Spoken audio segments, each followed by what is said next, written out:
이 시대의 참 종편인 우리 정청래 의원님 나오셨습니다. 어서 오십시오. 네, 이 시대의 참 좋은 사람 정청래입니다. 참 좋은 사람? 선한 눈빛. 그런 거예요? 이글거리는 선한 눈빛. 아, 참 나쁜 사람이라고 예전에 누가 했던 말에 어떤 뒤집힘? 그러니까 이를테면 민주진보 진영의 수도꼭지. 틀면 나온다. 소방차. 심지어 종편까지. 그래서 제가 참 종편이라고 한 게 민주정편에서 또 에이스거든. 하마터면 네. 지상파에도 계속 나갈 뻔했어. 엎어졌으니까 다행이지. 아, 네. 맞아. 네. 지상파 모 방송국에서 고정으로 하자고 했는데 결국은 정청래의 벽을 넘지 못하더구만. 아, 출연료를 세게 부르셨나요? 아니, 출연료는 거기서 세게 준다고 그랬어요. 네. 역대급으로. 근데 결국은 예를 들면 부사장급까지 갔다가 결국은 최고 경영자 과정에서. 그런 거예요? 뭐 그런 것도 있고 하여튼 제한도 많아요 요즘. 하긴 뭐 요즘 거의 스케줄이 트와이스랑 맞먹으실 정도로 네, 실제로. 전방위로 지금 실제로 뛰고 그렇습니다. 계십니다. 그래서 백수 가로사 한다는 것을 내가 지금 몸으로 느끼고 있어요. 아니 근데 종편이 짭짤해서 억대 연봉 된다 그러던데. 그건 택시 셔틀을 해야 가능해. 그러니까 한 번 나오는데 페이가 있잖아요. 요거를 광화문 그 근방에서 계속 택시 타고 뺑뺑이. 셔틀을 해야 연봉 1억이 나오는 거고. 아니 근데 그 사람들 한 20번 왔다 갔다 하는 것을 나는 한 번만 가면 돼. 그렇죠. 영향력이.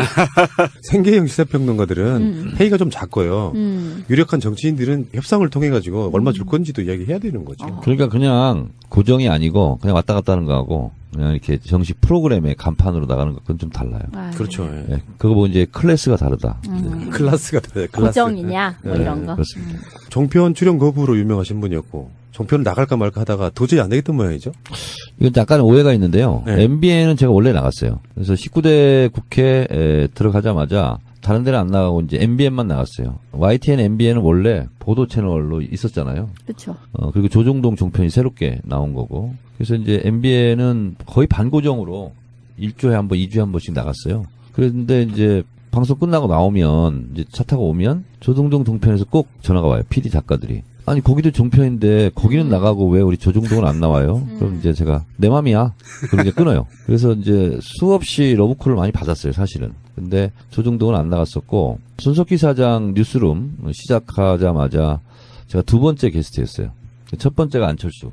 두 번째 이제 안철수급으로 모신다고 그래가지고 제가 버럭 화를 내면서 아니 안초선은 지금 반초선인데 초선도 아니고 난 재선인데 사람은 지금 뭐, 어떻게 보고 지금 어디다 대고 지금 안철수급으로 모시냐고 그래서 기분 나쁘다. 원래 안 나갈 생각했지만 안 나간다. 안철수 의문의 일패야 지금. 근데 지금 나오신 프로그램이 판도라예요. 얼마 전에 히트했던 영화 제목이기도 하고 그 판도라에 나오시는데 그 전에 딱 반발짝 앞서서 정봉주 의원이 그 외부자들 그 프로그램이 좀 히트를 쳤어요. 그렇다 보니까 뒤따라가는 거 아니냐. 이상하게 정청래 의원님은 다 좋은데 정봉주 뒤를 따라가는 모양새가 좀 있어. 그건 아니고 제가 뭐 제자 뒤따라갈 일이 있겠습니까? 원래 TV조선에서 지금까지와는 진짜 클래스가 다른 역대급 최고의 대우와 최고의 권한으로 제안을 했었어요. 그러니까 예를 들면 뭐 MC도 정청래 당신이 마음에 드는 사람 정해라. 오. 그리고 TV조선이지만 조선일보를 까도 좋다.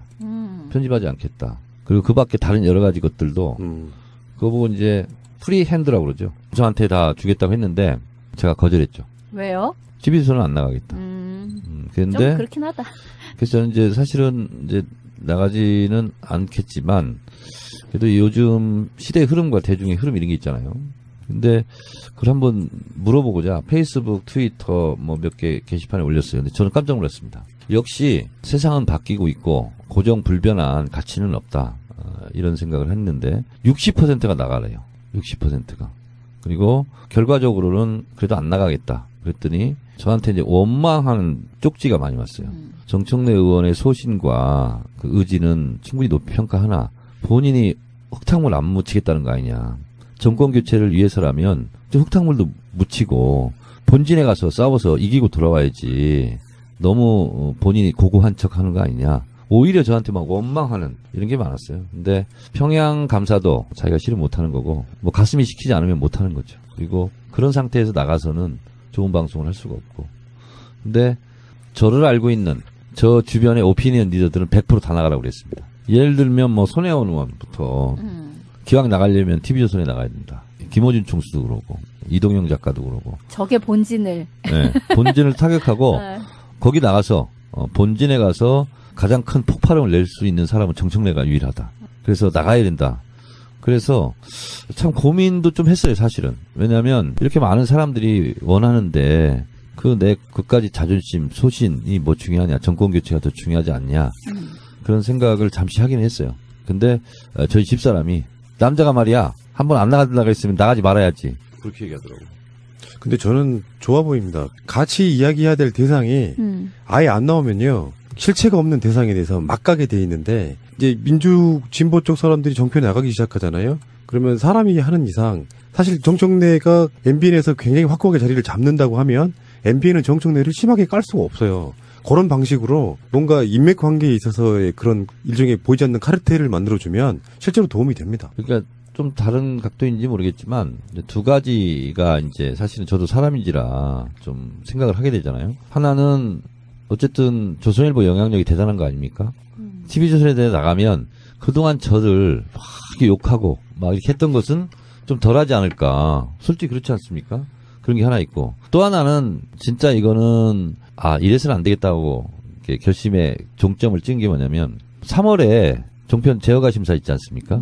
그걸 위해서 걔네가 그렇게 하는 건가? 그것을 위해서도 이제 생각하는 거죠. 근데 어차피 뭐 되긴 될 것 같은데 저는 그런 누명 쓰고 싶지 않았어요. 정청래 안 나갔으면 제어가 안 되는데 정청래가 나가서 제어가 된 거 아니냐.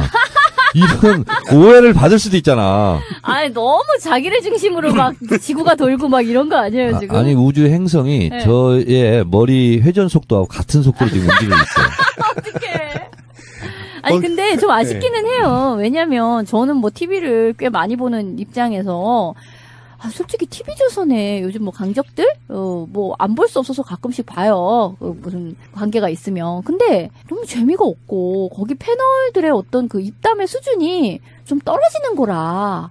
그리고 좀 뭐랄까, 이렇게 뭐 쭉 지금 대선 주자를 얘기를 하면서 너무 편향되게, 또 누구는 뭐 빼놓고 얘기를 한다든가? 이런 게 너무 눈에 확 보이는 거예요. 그래서 저런 데에 가서 어떤 사람이 좀 무게중심도 좀 잡아주고, 너무 헛소리 하는 사람 좀 이렇게 쪼아도 주고 해서 좀 이렇게 평정을 누가 해줬으면 좋겠다 싶었는데, 일테면 왜 정청래님 같은 분이 저기에 어떤 선수로 좀 들어와 주면 저 허접한 방송들이 어느 정도 수준도 올라가고 내 눈도 즐거워질 것 같다, 이런 생각이 들었는데. 우사인 볼트는요, 산악자전거 경기를 안 합니다. 네. 아니, 그리고 저는 제 생각에는 또 이런 것도 있어요. 우리 정청래 전 의원님한테 너무 선당우사만 많이 기대를 하는 것 같아요, 사람들이. 당을 위해서 나서서 흙탕물을 맞아다오 이런 얘기를 너무 많이 하는 거는 또 본인 개인한테는 마음의 상처가 될 수가 있거든요. 모난돌이 정 만든다는 말이 있고, 그와 좀 비슷한 말로 뭐냐면 한 번 희생을 요구를 하잖아요. 그럼 계속 그걸 또 요구를 합니다. 그래서 제가 그걸 왜 모르겠어요. 그럼에도 불구하고 그래도 내가 필요한 곳이라면 뭐든지 하겠다, 이제 이렇게 생각을 하고 있었는데, TV조선은 진짜 좀 안 내키더라고. 안 내키고, 설령 세상이 바뀌고 사람들이 진짜 절대 다수가 원하는 상황이라면 TV조선에서 전화 걸어서 저한테 섭외하기 전에 내가 나가겠다. 차라리 이렇게 나가면 나갔지. 뭐 요구를 받고 뭐 하고 뭐 이런 건 아니라, 이런 생각이 들었어요. 그러면은 그 정봉주 전 의원께서 하시는 그 외부자들하고 네. 지금 판도라하고, 물론 판도라는 이제 1회밖에 안 나갔죠. 네. 근데 라인업이나 이런 게 좀 되게 모방한 느낌은 솔직히 나요. 되게 비슷한 느낌이. 외부자들과 판도라는 판도가 다르죠. 에이. 좀 다른 게요. 네. 우선 MBN에 들은 바로는 일단 사회자 배철수 씨가 좀 클래스가 다르고, 그리고 그런 데는 좀 이렇게 개그맨 이렇게 하잖아요. 근데 남희석. 개그맨이 아니었으면 좋겠다, 이렇게 해서 아마 캐스팅을 한 것 같아요. 그리고 이제 배철수 씨는 아시겠지만 7080 콘서트하고 음악 캠프 이 두 프로 외에는 안 한다고 지금까지 다 고사를 하고 선언을 했었는데, 이분이 MBN에 어쩔 수 없이 이렇게 하게 된 거는 MBC 제작본부장이 배철수 씨의 친동생이에요. 그래요 또? 근데 형제 간의 우애가 굉장히 깊어요. 월남 가족인데 아버지를 두 형제가 모셨다고 합니다. 그리고 유래를 찾아보기 어려울 정도로의 그 형제 애가 좀 있답니다. 그래서 그 동생분이 SBS에서 스카우트돼서 MBN 제작본부장을 하시는 배철호 본부장인데, 네가 원한다면 딱 한 번은 네 소원을 들어준마. 이렇게 약속을 했었대요. 그렇구나. 그래서 형님 2번입니다. 이렇게 얘기하니까 어쩔 수 없이 이제 하게 됐죠. 아, 그렇구나. 근데 상대 패널은 좀 너무 약한 거 아니에요? 정청래를 상대하기엔 너무 약한 상대 아닙니까? 뭐 제 생각이 아니라 저를 제외한 많은 분들이 이렇게 얘기를 하죠. 그렇죠. 근데 사실은 이렇게 저는 생각을 합니다. 선의로 이정 지사가 선한 의지 얘기했는데 저도 선한 의지로 얘기합니다. 그 말 좀 이상해. 바르셀로나의 메시지, 메시의 바르셀로나는 아니죠. 그러니까 팀플레이가 개인보다 더 우월한 거죠. 그런 면에서 팀플레이를 하는 것이 중요하고 예. 그리고 잘 맞춰서 해봐야 되겠다는 생각을 갖고 있습니다. 자, 지금 이제 현안부터 이제 참 애원인. 실제로 지금 정청래 의원님께서 탄핵 국면에서 가장 잘 맞춘, 그러니까 신동방통하게도 가장 잘 맞추는 일종의 박수무당? 그렇죠. 이쪽에 용한 무당 같은 그 상태가 돼버려가지고. 박수무당이라고 하지 말고요. 작두를 탄 무당이라고. 작두도령? 이번에 판도라도 제가 의원님 나오신다고 해서 봤는데 1, 2, 3, 4, 5, 6, 7, 8, 9, 0 하는 탄핵의 숫자 있잖아요. 그걸 또 거기 썰을 풀고 있더라고. 그러니까 처음 들어본 사람들이 되게 신기하면서 이렇게 보던 기억이 나는데 지금 헌법재판소에서 일정을 24일까지 받겠다고 했잖아요. 변론을. 네. 그런데 거기에 대해서 나가겠다 지금 이 상태가 된 거예요. 지금 이거 어떻게 해결이 되죠? 제가 이것도 사실은 한 달 넘게, 한 달 전에 제가 예언을 했었거든요. 그래서 결국은 박근혜가 할 수 있는 것은 유일하게 침대 축구예요. 뭐야 또 침대 축구. 시간 끌기 작전. 아하, 유일- 누워서 축구를 하냐 그렇죠. 이런 거. 네, 시간 가기만 기다리는데 그거 말고는 없었어요. 그러면 박근혜는 어떤 전술을 쓸까? 시간 끄기가 전략이고 전술을 어떻게 구사할까? 그러면 최대한 늦추는 거죠. 그러면 첫째, 그냥 무더기 증인 채택. 그리고 무한 변론 시간 보장. 그렇죠. 그리고 우리에게 반론권을 보장해달라. 뭐 이런 걸로 갈 거예요. 그리고 그것도 이제 안 통하잖아요. 안 통하면 결국은 뭐냐면 박근혜 헌재 출석 카드로 마지막 흔들 거다. 예. 그렇게 저는 나올 거라고 봤고, 그리고 이 특검과 헌재 인용 시간이 굉장히, 이 타이밍이 굉장히 중요합니다. 그렇죠. 그러니까 특검 수사 기간 중에 탄핵이 인용되면 즉각 서울구치소행으로 가잖아요. 그러니까 어떻게든 이것을 분리 대응하려고 굉장히 노력을 했고요. 그래서 결국은 오늘 이제 100일안이 다 드러났지만 대통령 마지막에 13일 앞두고 물리적인 시간이 쫓길 시간에 내가 헌재 나가겠다. 그렇죠. 이게 이제 마지막 작전 카드였거든요. 헌재에서 이걸 간파하고 22일까지 수요일까지 대통령 출석 여부를 밝혀달라. 그러면 대통령 출석일은 우리가 정하겠다. 그리고 나오더라도 낭독하면 안 된다. 문답을 해야 문답을 해야 된다. 이렇게 얘기했거든요. 그러니까 헌재가 지금 똑똑하게 길목을 지키면서 박근혜 의도를 간파하고 미리미리 전곡을 찌르고 있습니다. 그래서 오늘 제가 건국 이래 최초로 헌재를 응원합니다 하는 트윗을 날리고 왔습니다. 헌재가 박근혜를 최후 변론을 받게 되더라도 3월 9일 플러스 마이너스에서 나오겠다는 탄핵 결과가 변함이 없을까요? 변함없습니다. 그러니까 오늘 이정미 권한대행이 던졌어요. 언제 나올 건가를 밝혀라. 그리고 언제 나온다는 걸 밝히면 우리가 언제 나와라고 날짜를 정할 것이다. 그리고 문답을 해라. 이거를 이제 공을 던져놓은 겁니다. 그러면 지금 이 순간 박근혜는 나갈까 말까 이거를 고민하고 있어요. 문답 능력이 안 되잖아요. 문답 능력이 안 되죠. 문답 능력이 안 돼서 이제 나오면은 어버버버 내지는 정말 자다 남의 다리 긁는 소리를 혹시라도 하지 않을까. 저는 그거에 대한 기대도 있어요. 무슨 헛소리를 할지 모르잖아 사실. 그래서 오늘 헌재가 이렇게 강력하게 나오는 것은 헌재 재판 지휘권을 발동한 거죠 지금. 그렇죠. 예. 네, 그래서 이 지휘권을 이미 발동했기 때문에 대통령이 중요한 것이 아니고 헌재는 로마에 가면 로마 법을 따라야 되지 않습니까? 헌재의 지휘 발동권에 의해서 작동되게 돼 있다. 그리고 헌재는 헌재 스케줄대로 갈 것이다. 는 거고요. 3월 9일 날 제가 예측을 했는데 헌재에서 정청래 예언을 너무 100% 정확하게 맞춰주면 곤란하다. 그래서 뭐라고 중간에 지금 툭 하나 던졌냐면 특별한 판결은 꼭 목요일에 할 필요는 없다. 그렇죠. 여지껏은 목요일날 여지껏은 목요일 날 해왔어요. 그리고 제가 계속 3월 9일 목요일 날 할 것이다. 이렇게 예언을 하니까 이게 세상이 말이야 정청래의 지위 조정하에 움직이는 거 그치, 아니냐. 따라하는 것 같고. 약간 살짝 자존심이 상했어. 그래서 그 말을 하는 것은 3월 10일 날 하겠다는 거지. 예. 그물을 사방에다 다 쳐버려갖고 이제 안 맞을 수가 없겠는데 이 정도 되면. 그래서 대통령 선거는 5월 9일일 가능성이 높습니다. 예. 그게 아니면 그러네요. 3월 9일 날 하면 4월 26일일 가능성이 높았거든요. 그래서 5월 9일 설이 가장 유리해요. 날짜는 조정할 수 있잖아요. 근데 그 국회에서 이제 대선일을 아니 근데 60일 이내라고 돼. 3월 10일 날 하잖아요. 그럼 60일 이내가 5월 9일이 마지막 날이에요. 수요일이에요, 또? 화요일입니다. 화요일이요? 예. 근데 이제 5월 8일 날 하면 월요일이잖아요. 그럼 일요일 연휴가 끼잖아요. 그러면 5월 7일이 일요일, 6일이 토요일이잖아요. 그러면 5월 5일이 금요일이잖아요. 그럼 5월 4일이 목요일이잖아요. 네. 5월 3일이 수요일인데 석가모니 탄신일이래요. 그러니까. 이 날짜를 내가 다 깨고 있어 지금. 그러니까 5월 첫 주는 안 돼. 네. 이게 너무 공휴일이 많고 그러면 그래가지고요. 그 전주 수요일이 4월 26일이에요. 대통령 선거는 통상 수요일 날 네, 하거든요. 수요일날 했죠. 이 정도 되면 무당이 맞아. 이게 길을 뽑아내는데 아주 용한 또 능력이 제가 지금 있으시네. 달력 안 보고 얘기하고 있죠? 그렇죠?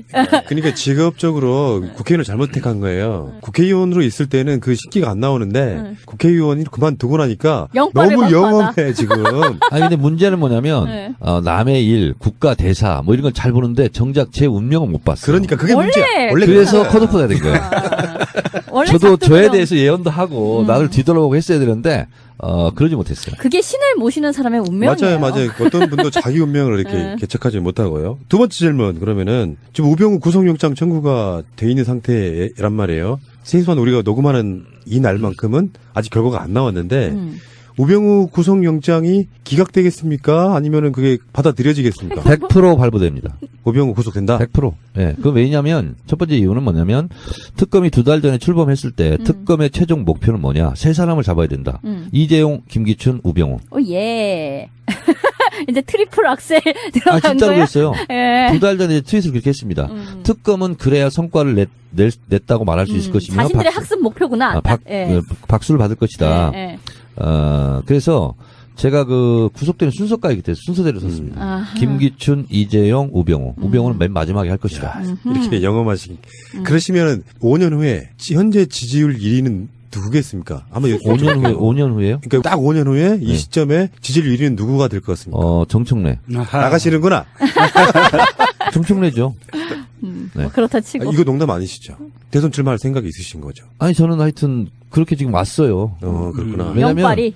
왜냐면 제 마음 제가 몰라요. 그거네. 단독. 정청래 5년 후 대선 출마해. 할 것. 정치인이 대권 꿈을 안 꾸면 뭐 정치인이 아니지 않나요? 정치인은 꿈을 두 개를 꾸죠. 개꿈과 용꿈. 정치인들 중에 대권 꿈꾸는 사람 많지 않아요. 내가 봤을 때는 국회의원 꿈꾸는 거죠. 그 기득권에 계속 안주할 수 있는 꿈.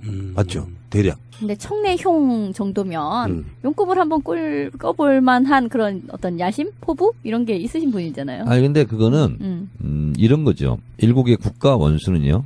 개인의 노력의 영역 밖에 있습니다. 아하. 그래서 선언이 있어야 노력으로 돼. 되는 거 아니에요. 네. 국회의원은 노력의 영역 안에 있습니다. 그래서 열심히 노력하고 하면 될 수 있어요. 근데 대통령은 개인 영역 바뀝니다. 그 왜냐하면 민심을 개인이 움직일 수가 없거든요. 그리고 민심은 천심이잖아요. 그 천심은 개인의 노력과 관계가 없습니다. 시대 정신과 시대 흐름과 시대 운, 이 세 개가 맞아야 돼요. 이재용이 태어나서 지금까지 삼성의 후계자로 길러진 것처럼 대권에 수업을 하잖아요. 근데 문제는 대중적인 인기는 있으나 대선 후보로 정청래가 가능한가 하는 그 이미지 메이킹을 내가 보기엔 잘못하는 것도 있단 말이야. 그럴 때는 이제부터는 좀 진중 모드로 간다거나 뭔가 투사적 이미지로 갖는다거나. 저는 원래 태생적으로 진중 모드예요. 제가 뭐냐면 충남 금산군 진산면 진산중학교 진중 남았어요 제가. 진중 출신이고요. 고등학교는 보문고 보고 출신이에요. 그래서 국민께 잘 보고를 하는 거야. 그래서 내가 트위터를 열심히 해서 국민께 보고하는 게 뭐냐면 보고 전문가야. 보고 출신이야. 그러니까 이런 지점이 대선을 방해하고 있다니까. 진중과 보고. 이 말장난이 대선을 방해하고 있어 지금. 아재 개그에 스스로 도취돼요. 아니 그러니까 지금까지 살아온 역정으로나 이렇게 보면 우리도 그랬었잖아요. 컷오프 될 때 차라리 그럼 정청래 대선 후보로 가라 막 그렇게 막 분개했었잖아. 근데 본인이 본인을 희화화시키면서 계속 낮춰버리잖아요. 그러니까 저 사람은 대권 꿈이 없나 보다라고 그냥 제껴놓는 거야. 대원군 지금 코스프레 하는 거 아니에요? 그 사람은요 네. 지위와 직위와 직책과 권한은 다 다른 거거든요. 개념이. 그렇죠. 네. 지위는요, 자기가 높아진다고 해서 높아지는 게 아닙니다. 끊임없이 낮은 데로 임했을 때, 당신은 여기 있을 게 아니야. 좀 더 높은 데 올라가서 좀 더 큰 역할을 해. 이랬을 때 지위가 올라가는 거예요. 지위는 절대로 욕심을 내면 안 되는 거고요. 직책은요, 어떠한 자기가 업무를 맡았을 때, 자기가 감당할 영역, 무게만큼 맡아야 돼요. 욕심 부리면 오히려 마이너스예요. 그래서 그것도 진짜 자기 자신을 객관화해야 되거든요. 그래서 많은 정치인들이 실패하는 가장 큰 본질적인 이유가 자기 자신의 객관화에 실패하는 겁니다. 그러니까 한마디로 얘기한다면 주제 파악 못하는 거예요. 근데 그건 5년 후의 일이고 사실 지금 돌아가는 상황 계속 지금 정치의 계절이 왔고 해서 TV만 틀면 또 막 나오잖아요. 그런 걸 보면 움찔움찔 하실 거 아니에요. 아이씨, 저기서 저 사람은 저런 얘기를 하는데 나 같으면 어떤 얘기를 할 텐데? 막 이런, 거에 하루 종일 그 생각에 휩싸여 계실 것 같은데. 그렇지 않습니다. 아니에요? 네, 그렇지 않고, 이슈를 따라다니는 사람이 있고요. 이슈를 만드는 사람이 있거든요. 저는 이슈를 만드는 사람이고 싶어요. 그래서 누가 얘기를 하는 것이 중요한 것이 아니고, 언론에 나와서 종편에 나와서 떠드는 사람들 있잖아요. 저는 그건 별로 신경 안 쓰고 제가 오로지 신경 쓰는 것은 미리 말씀드리지만 제가 이런 예언도 하고 예측도 하고 저도 신기할 정도로 다 맞아가고 있어요. 제가 저를 보면서 놀라요. 근데 그것은 저의 제가 무슨 신통방통한 무슨 염력이 있겠어요. 그게 아니고 이 민심의 흐름을 다른 정치인보다는 깊게 넓게 내가 지금 보고 있다. 그리고 이 민심에 따라서 이게 이제 시대 흐름이잖아요. 이거에 따라서 특검도 움직이는 거고요. 헌재도 움직이는 겁니다. 그리고 국회에서 탄핵도 한 거고요. 언제 국회의원들이 김무성 이런 사람들이 박근혜 탄핵한다고 국민들 꺾겠습니까? 그렇죠. 촛불 민심이 이걸 개척해 나가는 거고 물길을 터나가고 있는 거거든요. 근데 그 흐름을 저는 같이 있기 때문에 보는 거예요. 국회에서 탄핵 안 하고 못 베길 거다. 계속 버티면 촛불에 타 죽을 것이다. 근데 나는 지금 느끼고 있는데 당신들은 한 달 후에 느낄 것이다. 이걸 미리 보기 때문에 제가 미리미리 얘기하는 거예요. 이런 스타일은 대선 주자답잖아요. 딱 이것만 딱 유지했으면 딱 좋겠는데 가다가 너무 이렇게 유머가 지나쳐가지고 실없는 사람처럼 보일 때가 있어서. 그러니까 지금은 약간 잠룡이 아니다라는 스탠스를 취하기 위해서 일부러 그러니까 상대로부터 괜히 견제가 들어오지 대원군 않게끔 하는 코스프레야? 그러니까 대원군 코스프레를 하는 게 아닐까라는 생각도 들고. 이겁니다. 지금 이제 국민MC가 된 유재석 씨 있잖아요. 처음에 여자 빨간 내복 입고 나왔어요. 맞아요. 그리고 쫄쫄이 맞췄어요. 이런 거. 네. 지금 못지않게 뜨고 있는 신동엽 있잖아요. 횡설수설이었어요. 안녕하십니까? 그런 거죠. 그러니까 사람마다요. 정청래는 정청래 다 와야 되고 정청래가 초선이면 초선 다 와야 되고 재선이면 재선 다 와야 되고 자기 다 와야 되거든요. 그것은 때와 장소에 따라서 거기에 적합하게 저는 움직여야 된다고 보거든요. 안 그러면 네 가지가 없거나 안 그러면 네 가지.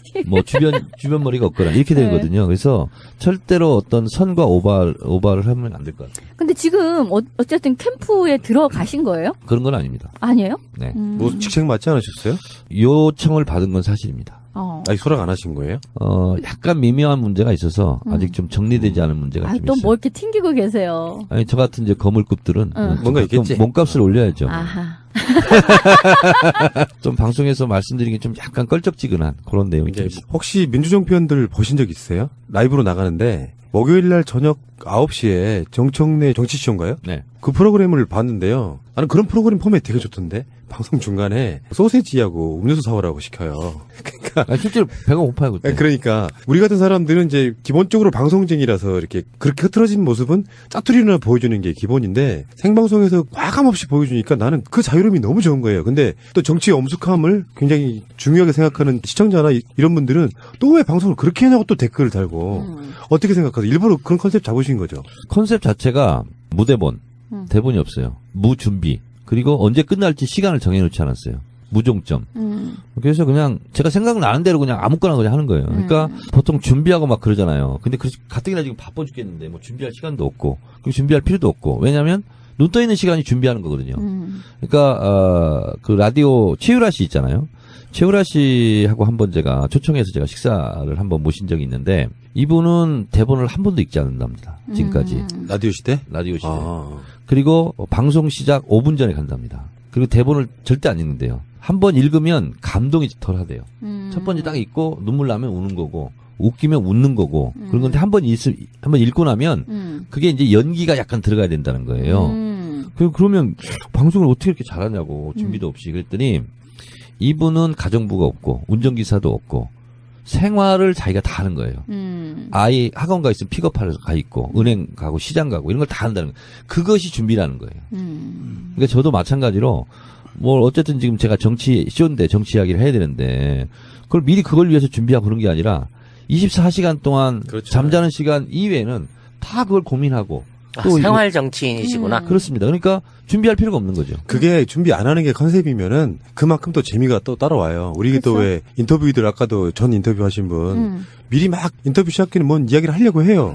그래서 내가 말했지. 그런 이야기는 인터뷰 때 하시라고. 그러니까 한 번 더 듣게 되면 이게 연기가 돼버리는 거. 그런 측면이 있고요. 조금 순서가 좀 바뀌긴 했는데 아까 그 우병우 구속 관련해서 네. 정청래 전 의원님 그 트윗에서 본 게 있어요. 만일 이게 특검 연장을 안 하면 나중에 김기춘, 우병우한테 수사지휘 받게 된다. 이거 다 망친다라는 말씀을 들었는데 제가 아니 왜 특검이 이만큼 해놨어도 연장이 안 되면 이게 넘어가는가에 대해 의심을 좀 가졌거든요. 그거 전문적으로 한번 네. 샤프하게 한번 그건 이제 분석해 두 가지 측면을 가지고 얘기한 건데요. 하나는 예상에서 미리 블로킹하는 의미가 있고요. 그건 이제 그 트윗은 블로킹하는 의미가 있었고 특검 연장을 위한 하나의 논리였고요. 근데 또 하나는 뭐냐면 우병우 같은 경우는 이제 제가 법원의 영장이 즉시 발부될 것이다 한 이유는 뭐냐면 법원에서도 미운털이 많이 박혔어요. 아 이미? 네, 그렇습니다. 그래서 걸리기만 걸려라. 이게 이제 법원의 분위기거든요.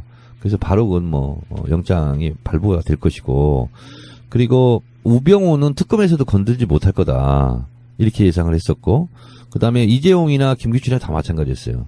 근데 그건 특검의 구성 인자들을 검사들을 잘 몰라서 한 얘기예요. 당장 박영수 특검이나 윤석열 그 팀장이나 성격을 보세요. 지금까지 그걸로 버티고 살아왔던 사람들이에요. 그렇기 때문에 오히려 더 세게 나갈 가능성이 저는 많다 이렇게 본 거예요. 그러니까 이재용 같은 경우는 에라 모르겠다 영장 재청구를 또 해버리잖아요. 그리고 이건 어떤 의미가 있냐면 이재용을 직접 담당 검사가 한동훈이라는 검사래요. 대기업의 저승사자. 그리고 이번에 발부한 한정석 판사. 이 두 사람들은요, 인생을 건 판결입니다. 인생을 건 기소고. 왜 그러냐면, 정치인은 가장 싸우기 어려운 상대가 조선일보입니다. 가장 두려운 적이 조선일보예요. 검사, 판사들은 가장 두려운 적이 삼성입니다. 옷 벗고 나갔을 때 변호사 업무가 안 돼요. 대형 로펌에도 갈 수가 없죠. 그리고 그 사람한테는 대기업들이 안 맡겨요. 그러면 자기 친구들은 1년에 100억을 버는데 나는 5억도 못 벌어요. 예를 들면. 그렇기 때문에 본인들은 많은 번민을 거쳐서 나온 세계적 판단이라고 저는 봐요. 이따가 또 삼성 이재용 구속이 갖는 한국 현대사 100년의 의미를 제가 짚어보겠지만 예. 그런 의미에서 실제로 또 하나는 뭐냐면 이거는 이제 특검을 연장하는 차원에서 다시 또 김기춘 우병우의 수사지를 받는다 이렇게 한 것이고 또 하나의 측면은 뭐냐면 검찰은 특검이 아니라 일반 검찰도 죽은 권력에 충성하지 않습니다. 이게 이제 죽은 권력이다 생각하면 서로 살점을 뜯어서 성과를 내려고 하는 속성도 또 있거든요. 그래서 특검이 연장 안 되면 또 그것은 지금 제가 말을 하지만 그 당시에 그건 깔 수는 없는 거죠. 왜? 특검을 일단 연장해야 되니까.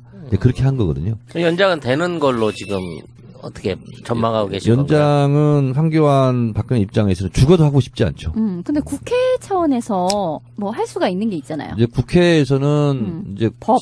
지금 이제 원래는 70일 하고 30일 더 연장한다. 이걸 합의하고 일단 70일 콜 하고 한 거예요. 정치적 합의는 끝났어요. 그렇죠. 근데 지금 새누리당, 자유당이 지금 번복하고 있는 거고요. 그래서 그거는 국회의 압력과 관계없이 황교안이 도장을 찍어야 되는 문제이기 때문에 그걸 통해서 특검을 연장하기는 쉽지 않을 거고 그렇다면 아예 법을 바꿔가지고 70일이 아니라 아예 그냥 100일이라거나 200일이거나 이렇게 지금 개정안이 올라가 있거든요. 근데 이거는 다른 당은 다 찬성인데 지금 새누리당, 자유당만 반대하고 있어요. 그것은 그냥 직권상정으로 처리해버리면 돼요. 그러니까 뭐 황교안이 목리를 부려도 특검 연장을 국민적인 어떤 여론이라든지 그 바람이 있다고 하면 충분히 할 수 있는 여지는 있는 거네요. 그렇습니다. 국회에서 직권상정을 통해서 네. 그 그 법을 통과시키면 된다. 그러니까 이제 정세균 국회의장이 음. 이제 우리는 솔직히 이제 좀 직권상정을 많이 원하지 않습니까? 예. 근데 국회의 생태계상 음. 사실은 국회의장이 직권상정을 하는 것은 굉장히 어려운 문제입니다. 한 정당하고는 wen수가 되는 문제거든요. 그럼 국회가 원활하게 운영이 안 돼요. 그렇기 때문에 밖에서 분위기를 만들어주는 게 중요합니다. 그래서 2월 22일 날 국회에서 이제 시민들이 모인다. 네. 라는 게 지금 기획이 되어 있는 거잖아요. 네. 특검 연장은 박근혜 탄핵 인용 즉시 구속영장 청구하고 서울구치소행으로 보내는 것과 직접 맞닿아 있는 문제거든요. 그렇죠. 특검 연장은 그런 의미를 갖고 있기 때문에 어떻게 보면 우리가 참 너무 이거 막 한 넉 달 동안 막 촛불 들고 하다 보니까 지쳐 있긴 한데 그래서 저도 좀 말씀드리기가 좀 죄스럽고 그렇긴 한데 어쨌든 특검이 연장되면 우리가 그토록 촛불 들고 외쳤던 박근혜 구속이 바로 실현될 수 있거든요. 그런 면에서 특검 연장은 박근혜 구속과 같은 의미다. 네.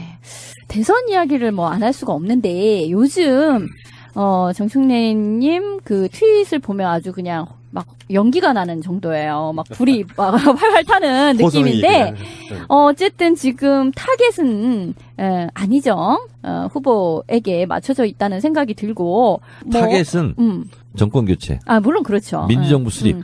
그러니까 적폐 청산. 근데 대청소. 그러니까 지금 그렇게 말씀을 하시니까 그럼 만약 안희정으로 뭐 대권이 넘어가게 되면 그것은 정권 교체가 아니라고 보시는 거예요? 네, 그렇습니다. 아하, 예. 일단 그 하나는 확인을 했고.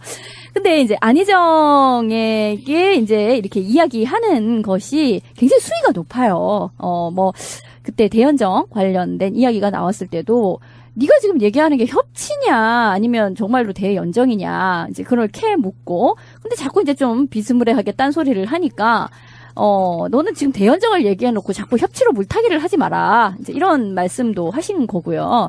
그리고 뭐 지금도 뭐 잘 나갈 때 조심해야지 한 방에 훅 간다 이런 얘기도 하시고 뭐 재롱장치에 춤춘다고 남의 집 손주가 되는 게 아니다. 그러니까 왜 그쪽 가서 기웃거리느냐 이제 네. 이런 말씀을 하시는 거잖아요. 지금 안희정은 어쨌든 지금 오른쪽에서 무척 사랑받고 있는 것이고 정말 네. 그 사람을 대권 주자로 자신들이 밀려고 사랑하는 건지 아니면 어떤 견제용으로 사랑을 지금 하는 척을 하고 있는 것인지는 알 수 없으나 어쨌든 지금 사랑받고 있는 거는 사실이고 그리고 매체에 최근에 어떤 대단히 예능화된 그런 프로그램 안에서도 굉장히 히트를 치고 있는 게 사실이거든요. 사람들에게 어찌됐든 뭐 예능 뭐 최근에 뭐 숏버스 말하는 대로 이런 데에 나와서 굉장한 히트를 치고 있어요. 그런 상승세에 대해서 좀 더 말씀을 해주세요. 예. 연정은 연애하는 정이 아닙니다. 연정. 연립정부. 그렇죠. 예, 줄임말입니다. 연정에는 두 종류가 있습니다. 크게 대연정과 소연정. 안희정 지사는 분명히 대연정을 말했습니다. 그렇죠. 대연정은 새누리당과 연립정부를 세우겠다는 뜻입니다. 소연정은 야권 통합입니다. 그렇죠. 소연정은 국민의당, 정의당과 연립정부를 세우겠다는 뜻입니다. 저는 그것은 야권 통합, 야권 단일화, 야권 정부 이렇게 저는 생각하기 때문에 그것까지는 정권 교체라고 생각하고요. 근데 새누리당이나 바른정당과 손잡고 정권을 잡는 것은 정권 연장이다. 그리고 해방정국의 친일파에게 면죄부를 주는 것과 같이 이명박 박근혜 부역 세력 청산을 요구하는 촛불 민심을 배반하는 거다. 이렇게 저는 생각합니다. 그래서 제 생각으로는 정의와 불의의 강을 넘는 거다. 그래서 저는 이것이 불의라고 판단되면 그걸 제가 가만히 있으면 제가 못 견딥니다. 그래서 이것은 정의의 영역, 대의의 영역 안에서 움직이는 거다. 그러면 제가 인내하기도 하고 참기도 합니다. 그러나 그 영역을 벗어났다. 그거는 제가 참지 못합니다. 그래서 제가 뭐라고 얘기하냐면 불의를 격퇴하는 심정으로 치는 겁니다. 지금. 그것은 안 지사하고 저하고 개인적으로 친하기도 하고 같은 고향 출신이기도 하고 그리고 그 캠프에 제가 진짜 아주 아끼는 후배들도 있고 저희 고등학교 직접 서클 선배도 있습니다. 그런 게 개인적으로 눈에 밟혀요. 그러나 그런 온정주의가 결국은 우리의 민족 정기를 흐렸기 때문에 그런 온정주의와는 이런 전쟁과 같은 대선 시절에는 결별해야 된다. 그리고 정의를 위해서 제가 움직여야 된다 이렇게 생각을 하고요. 저는 이번 대선은 한국 현대사를 한 획을 긋는 분수령이 되는 대선이다. 그리고 이어야 된다. 이렇게 생각하는데요. 8.15 해방 때, 해방전국 때 친일파를 청결하지 못하고 100번 김구세 선생이 오히려 암살당했습니다. 그리고 4.19 때 이승만을 몰아냈던 세력이 또 아웃사이더로 되고 박정희 군사 쿠데타로 박정희 군사 독재가 또 시작됐습니다. 5.18 광주 민중항쟁으로 민주화 세력이 정권을 잡지 못하고 오히려 총칼로 짓밟았던 전두환이 정권을 찬탈했습니다. 87년 6월 항쟁 때 우리는 직선제 개헌 쟁취를 했지만 결국은 노태우가 또 정권을 가져갔습니다. 그리고 30년 만에 맞는 실로 국민의 촛불 국민의 진출, 정치적 진출로 열린 공간 속에서 치러지는 대통령 선거, 그리고 야권이 우세한, 야권이 주도력을 쥔 상태에서 처음으로 치러보는 대선입니다. 그리고 노무현 대통령과 김대중 대통령의 역대 대통령 지지율이 60%를 넘어가고 있습니다. 대선은 진영 대 진영의 투표라는 것은 역대 대통령을 얼만큼 지지하느냐에 따라서 표도 그대로 나오거든요. 개인기가 아닙니다, 이것은.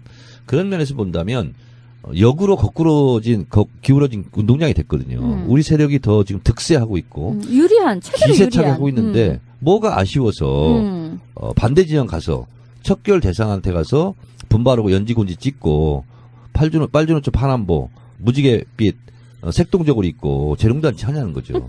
그렇다고 해서 네. 거기서 박수치고 있는 남의 집, 이웃집 할아버지가 손줄 생각 안 해요. 재롱잔치 끝나면 각자 손잡고 집으로 가거든요. 그러면 나는 우리 할머니, 할아버지, 우리 아버지, 엄마 손잡고 우리 집으로 가요. 대선이 끝나게 되면 그렇게 됩니다. 그래서 지금 치는 박수는 내가 이뻐서 치는 박수가 아닙니다. 이관계를 노리는, 야권 분열을 노리는, 그리고 문재인을 싫어하는, 문재인을 저주하는 박수거든요. 거기에 취해 있으면 안 되죠. 이런 반론도 있잖아요. 어차피 대선은 51대 49 싸움이 될 것이다. 지금이야 저 세력들이 숨죽이고 있지만 막상 가면은 그 사람들이 다 민주당 후보 찍어주지 않을 것이고, 그럴 때 새누리당 유해 후보의 지지율을 막아주고 있는 측면에서는 전략적으로 훌륭한 게 아니냐, 이런 이야기도 있지 않습니까? 저는 그렇게 아쉽고 비굴하게 살고 싶지 않습니다. 노무현 대통령은요, 정몽준이 나중에 단일화를 깼지 않습니까? 근데 정몽준 그쪽에서 끊임없이 요구했던 것이 6자리 정도 됐답니다. 장관 뭐 이런 거. 아, 그래요? 근데 노무현 대통령 못하겠다. 안 하면 했지 그렇게 못하겠다. 그리고 끝내 검은콩, 잡티 없이 정권을 출범할 수 있었잖아요. 적어도 노무현 대통령 같은 그런 소신과 진정성, 배짱은 있어야 되는 거죠. 근데 그때도 간당간당 될락말락 했잖아요. 그렇죠. 근데 지금은 오히려 될 가능성이 높은 거 아닙니까? 촛불 국민으로. 그러면 좀 비굴하게 그러지 말고 저도 우리 편과 어깨 걸고 이겨도 우리 편과 어깨 걸고 이렇게 나가야지. 저는 왜 지금 안희정 지사가 그러냐. 솔직히 민주당 지지층에서는 문재인 대표가 꽉 토아리를 틀고 있어요. 파고들 구멍이 없다. 라서 나는 저쪽 강 건너 가가지고 잘 보여서 그쪽에 새를 몰고 내부를 치겠다. 이런 전략인 것 같아요. 저는 그것이 온당하지 못하다 이렇게 보는 겁니다. 약간 당나라군 몰고 와서 삼국통일하겠다는 거랑 비슷한 느낌으로 뭐냐면 외곽을 들리는데요. 때려서 내부를 네. 친답니다. 그래서 저는 이것은 지나친 욕심이고요. 지나친 엘리트의 오만이다 저는 이렇게 생각합니다. 저는 지금까지 어제까지 방송 나간 걸로는 안희정 지사가 그래도 내용을 떠나 포지션으로도 훌륭하다 이렇게 이야기를 해왔는데요. 최근에 부산에서 한 강연 같은 것은 선의에 네. 의해 했다. 제 느낌은 이런 측면이 있잖아요. 잘한다 하니까 이게 오버해서 덜컥수에 딱 걸린 것 같은 그런 느낌이고, 오강에 똥을 싼다 뭐 이런 거. 만약에 전공법으로 가지 않고 우측에다가 우클릭해놓은 상태로 간다고 하면 제 생각에는 다음 대선에서는 오히려 힘들어질 수도 있다는 생각이 들어요. 저는 이번에 안희정 지사의 중도 외연 확장 이런 것은 있을 수 있어요. 득표 전략 전설상 그거 가지고 대보라 하는 거 아니에요. 이것은 선을 넘은 겁니다. 제가 광주 강연 가가지고 우리 이제 광주 강연 가면 이제 아주머니들 많이 오지 않습니까? 여성 당원들. 그래서 제가 이렇게 쉽게 설명했어요. 자, 내가 이제 총선을 치르는데 여보. 나 저기 여성표도 좀 얻고 그래야 되는데 나 저 이웃집 저 여성 당원들하고 저 행준산성 가서 좀 국밥 좀 먹고 그리고 커피 한잔 하고 데이트 좀 하고 올게. 여보 당신 좀 이해 좀 해줘. 이건 소현정입니다. 거기까지는 괜찮을 수 있다. 괜찮아요. 이거예요. 괜찮을 수 있어요. 양보할 수 있고 이해할 수 있잖아요. 좀 기분이 좀 나쁘더라도. 근데 대현정은 뭐냐면 나 저 옆집 아줌마하고 같이 살래. 당신이 이해해. 당신 좀 이해해줘. 가정의 평화를 그동안 위하는 거야. 뭐 뒷바라지하고 애들 키우고 했는데 고생했는데 나 저기 가서 좀 살아야 되겠어. 갑자기 왜 대연정이 확 기대지지? 저는 이거는 용납해서는 안 되잖아요. 음. 아니 대연정은 정확하게 한다면 새누리당과 연립정부를 만드는 거고요. 새누리당에게 총리 지명권을 주겠다는 겁니다. 근데 그 사람은 정청래가 유일하다. 그래서 나가야 된다. 그래서 참 고민도 좀 했어요, 사실은. 왜냐하면 이렇게 많은 사람들이 원하는데 그까지 자존심, 소신이 뭐 중요하냐, 정권 교체가 더 중요하지 않냐 그런 생각을 잠시 하긴 했어요. 근데 저희 집사람이 남자가 말이야 한번 안 나가려고 했으면 나가지 말아야지 그렇게 얘기하더라고요. 근데 저는 좋아 보입니다. 같이 이야기해야 될 대상이 아예 안 나오면요. 실체가 없는 대상에 대해서 막 가게 돼 있는데 이제 민주 진보 쪽 사람들이 정편에 나가기 시작하잖아요. 그러면 사람이 하는 이상 사실 정청래가 MBN에서 굉장히 확고하게 자리를 잡는다고 하면 MBN은 정청래를 심하게 깔 수가 없어요. 그런 방식으로 뭔가 인맥 관계에 있어서의 그런 일종의 보이지 않는 카르텔을 만들어주면 실제로 도움이 됩니다. 그러니까 좀 다른 각도인지 모르겠지만 이제 두 가지가 이제 사실은 저도 사람인지라 좀 생각을 하게 되잖아요. 하나는 어쨌든 조선일보 영향력이 대단한 거 아닙니까? TV조선에 대해 나가면 그동안 저를 막 이렇게 욕하고 막 이렇게 했던 것은 좀 덜하지 않을까. 솔직히 그렇지 않습니까? 그런 게 하나 있고. 또 하나는 진짜 이거는 이래서는 안 되겠다고 이렇게 결심에 종점을 찍은 게 뭐냐면 3월에 종편 제어가 심사 있지 않습니까? 그걸 위해서 걔네가 그렇게 하는 건가? 그것을 위해서도 이제 생각하는 거죠. 근데 어차피 뭐 되긴 될 것 같은데 저는 그런 누명 쓰고 싶지 않았어요. 정청래 안 나갔으면 제어가 안 되는데 정청래가 나가서 제어가 된 거 아니냐. 이런 오해를 받을 수도 있잖아. 아니 너무 자기를 중심으로 막 지구가 돌고 막 이런 거 아니에요 지금? 아니 우주 행성이 네. 저의 머리 회전 속도하고 같은 속도로 지금 움직이고 있어요. 어떡해. 아니 근데 좀 아쉽기는 해요. 왜냐면 저는 뭐 TV를 꽤 많이 보는 입장에서 솔직히 TV조선에 요즘 뭐 강적들 뭐 안 볼 수 없어서 가끔씩 봐요. 무슨 관계가 있으면. 근데 너무 재미가 없고 거기 패널들의 어떤 그 입담의 수준이 좀 떨어지는 거라. 그리고 좀 뭐랄까 이렇게 뭐 쭉 지금 대선 주자를 얘기를 하면서 너무 편향되게 또 누구는 뭐 빼놓고 얘기를 한다든가 이런 게 너무 눈에 확 보이는 거예요. 그래서 저런 데에 가서 어떤 사람이 좀 무게중심도 좀 잡아주고 너무 헛소리하는 사람 좀 이렇게 쪼아도 주고 해서 좀 이렇게 평정을 누가 해줬으면 좋겠다 싶었는데 일테면 왜 정청래님 같은 분이 저기에 어떤 선수로 좀 들어와 주면 저 허접한 방송들이 어느 정도 수준도 올라가고 내 눈도 즐거워질 것 같다 이런 생각이 들었는데 우사인 볼트는요 산악자전거 경기를 안 합니다. 네. 아니 그리고 저는 제 생각에는 또 이런 것도 있어요. 우리 정청래 전 의원님한테 너무 선당우사만 많이 기대를 하는 것 같아요. 사람들이 당을 위해서 나서서 흙탕물을 맞아다오 이러는 얘기를 너무 많이 하는 거는 또 본인 개인한테는 마음의 상처가 될 수가 있거든요. 모난돌이 정 만든다는 말이 있고 그와 좀 비슷한 말로 뭐냐면 한번 희생을 요구를 하잖아요. 그럼 계속 그걸 또 요구를 합니다. 그래서 제가 그걸 왜 모르겠어요. 그럼에도 불구하고 그래도 내가 필요한 곳이라면 뭐든지 하겠다 이렇게 생각을 하고 있었는데 TV조선은 진짜 좀 안 내키더라고.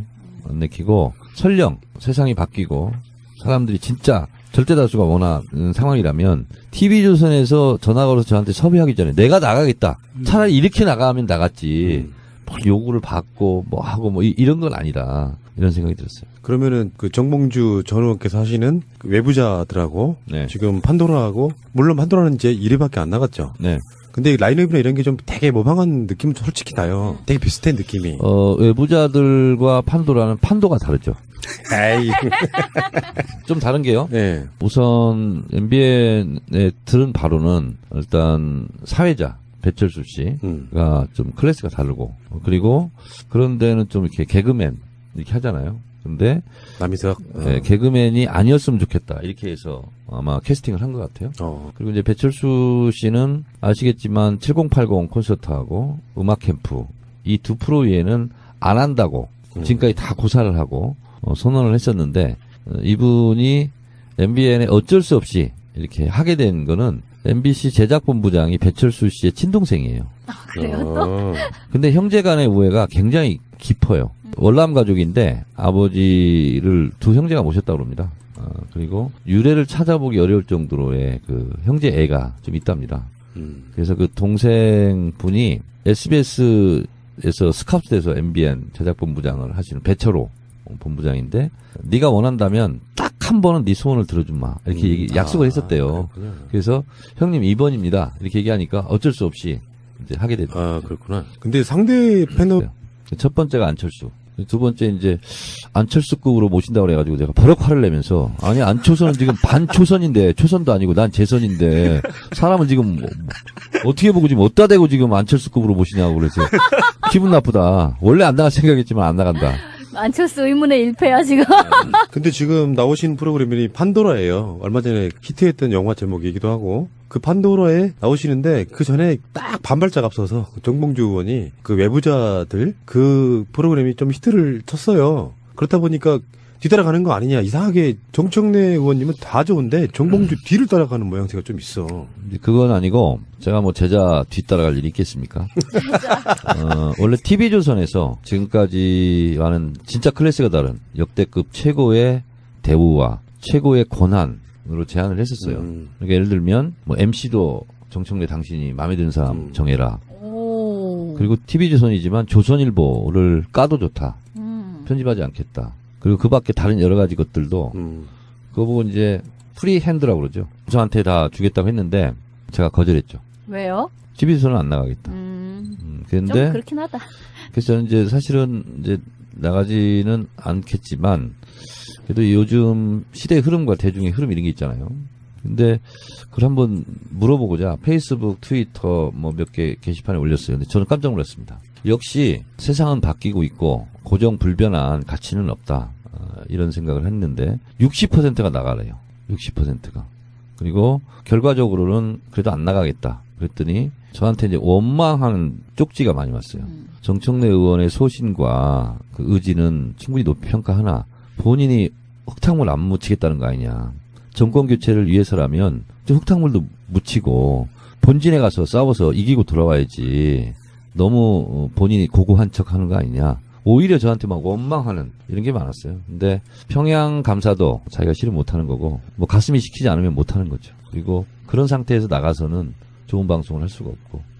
근데 저를 알고 있는 저 주변의 오피니언 리더들은 100% 다 나가라고 그랬습니다. 예를 들면 뭐 손혜원 의원부터 기왕 나가려면 TV조선에 나가야 된다. 김호준 총수도 그러고 이동영 작가도 그러고. 적의 본진을. 네, 본진을 타격하고 네.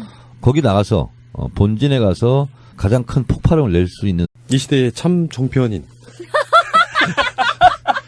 우리 정청래 의원님 나오셨습니다. 어서 오십시오. 네, 이 시대에 참 좋은 사람 정청래입니다. 참 좋은 사람? 선한 눈빛, 그런 거예요? 네, 이글거리는 선한 눈빛. 아, 참 나쁜 사람이라고 예전에 누가 했던 말에 어떤 뒤집힘? 그러니까 이를테면 민주진보 진영의 수도꼭지 틀면 나온다. 아. 소방차. 심지어 종편까지. 그래서 제가 참 종편이라고 한 게 민주정편에서 또 에이스거든. 하마터면 네. 지상파에도 계속 나갈 뻔했어. 엎어졌으니까 다행이지. 아, 네. 맞아. 네, 지상파 모 방송국에서 고정으로 하자고 했는데 결국은 정청래의 벽을 넘지 못하더구만. 아, 출연료 세게 부르셨나요? 아니 출연료는 거기서 세게 준다고 그랬어요. 예. 아. 역대급으로. 근데 결국은 예를 들면 부사장급까지 갔다가 결국은 최고 경영자 과정에서 그런 거예요. 뭐 그런 것도 있고 하여튼 제한도 많아요 요즘. 하긴 뭐 요즘 거의 스케줄이 트와이스랑 맞먹으실 정도로 네, 실제로- 전방위로 지금 네, 뛰고 실제로 계시네. 그래서 백수 가로사 한다는 것을 내가 지금 몸으로 느끼고 있어요. 아니 근데 종편이 짭짤해서 억대 연봉 된다 그러던데. 그건 택시 셔틀을 해야 가능해. 그러니까 한 번 나오는데 페이가 있잖아요. 요거를 광화문 그 근방에서 계속 택시 타고 왔다 갔다, 뺑뺑이. 셔틀을 해야 연봉 1억이 나오는 거고. 아니 근데 그 사람들 한 20번 왔다 갔다 하는 것을 나는 한 번만 가면 돼. 그렇죠. 영향력이. 생계형 시사평론가들은 페이가 좀 작고요. 유력한 정치인들은 협상을 통해 가지고 얼마 줄 건지도 이야기해야 되는 거죠. 그러니까 그냥 고정이 아니고 그냥 왔다 갔다 하는 거하고 그냥 이렇게 정식 프로그램의 간판으로 나가는 것은 좀 달라요. 아유, 그렇죠. 예. 예, 그거 보고 이제 클래스가 다르다. 클래스가 달라요. 클래스. 고정이냐 뭐 네, 이런 거. 그렇습니다. 종편 출연 거부로 유명하신 분이었고 종편을 나갈까 말까 하다가 도저히 안 되겠던 모양이죠. 이건 약간 오해가 있는데요. 네. MBN은 제가 원래 나갔어요. 그래서 19대 국회에 들어가자마자 다른 데는 안 나가고 이제 MBN만 나갔어요. YTN, MBN은 원래 보도 채널로 있었잖아요. 그렇죠. 그리고 조종동 종편이 새롭게 나온 거고. 그래서 이제 MBN은 거의 반고정으로 1주에 한 번, 2주에 한 번씩 나갔어요. 그런데 이제 방송 끝나고 나오면 이제 차 타고 오면 조종동 종편에서 꼭 전화가 와요. PD 작가들이. 아니 거기도 종편인데 거기는 나가고 왜 우리 조종동은 안 나와요? 그럼 이제 제가 내 맘이야. 그렇게 끊어요. 그래서 이제 수없이 러브콜을 많이 받았어요, 사실은. 근데 조종동은 안 나갔었고 손석희 사장 뉴스룸 시작하자마자 제가 두 번째 게스트였어요. 좀 너무 약한 거 아니에요? 정청래를 상대하기엔 너무 약한 상대 아닙니까? 뭐 제 생각이 아니라 저를 제외한 많은 분들이 그 얘기를 하죠. 그렇죠. 근데 사실은 이렇게 저는 생각을 합니다. 선의로 안희정 지사가 선한 의지 얘기했는데 저도 선한 의지로 얘기합니다. 그 말은 좀 이상해. 바르셀로나의 메시지, 메시의 바르셀로나는 아니죠. 그러니까 팀플레이가 개인보다 더 우월한 거죠.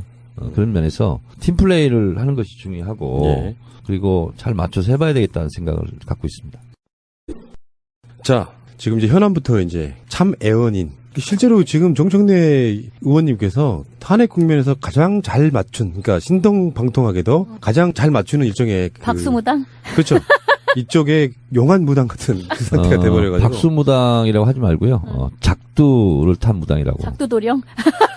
이번에 판도라도 제가 의원님 나오신다고 해서 봤는데 1, 2, 3, 4, 5, 6, 7, 8, 9, 0 하는 탄핵의 숫자 있잖아요. 그걸 또 거기 썰을 풀고 있더라고. 그러니까 처음 들어본 사람들이 되게 신기하면서 이렇게 보던 기억이 나는데 지금 헌법재판소에서 일정을 24일까지 받겠다고 했잖아요. 변론을. 네. 그런데 거기에 대해서 나가겠다 지금 이 상태가 된 거예요. 지금 이거 어떻게 해결이 되죠? 제가 이것도 사실은 한 달 전에 제가 예언을 했었거든요. 그래서 결국은 박근혜가 할 수 있는 것은 유일하게 침대 축구예요. 뭐야 또 침대 축구. 시간 끌기 작전. 누워서 축구를 하냐 그렇죠. 이런 거. 네, 시간 가기만 기다리는데 그것 말고는 없었어요. 그러면 박근혜는 어떤 전술을 쓸까? 시간 끄기가 전략이고 전술을 어떻게 구사할까? 그러면 최대한 늦추는 거죠. 그러면 첫째, 그냥 무더기 증인 채택. 그리고 무한 변론 시간 보장. 그렇죠. 그리고 우리에게 반론권을 보장해달라. 뭐 이런 걸로 갈 거예요. 그리고 그것도 이제 안 통하잖아요. 안 통하면 결국은 뭐냐면 박근혜 헌재 출석 카드로 마지막 흔들 거다. 그렇게 저는 나올 거라고 봤고, 그리고 이 특검과 헌재 인용 시간이 굉장히, 이 타이밍이 굉장히 중요합니다. 그렇죠. 그러니까 특검 수사 기간 중에 탄핵이 인용되면 즉각 서울구치소행으로 가잖아요. 그러니까 어떻게든 이것을 분리 대응하려고 굉장히 노력을 했고요. 그래서 결국은 오늘 이제 100일안이 다 드러났지만 대통령 마지막에 13일 앞두고 물리적인 시간이 쫓길 시간에 내가 헌재 나가겠다. 그렇죠. 이게 이제 마지막 작전 카드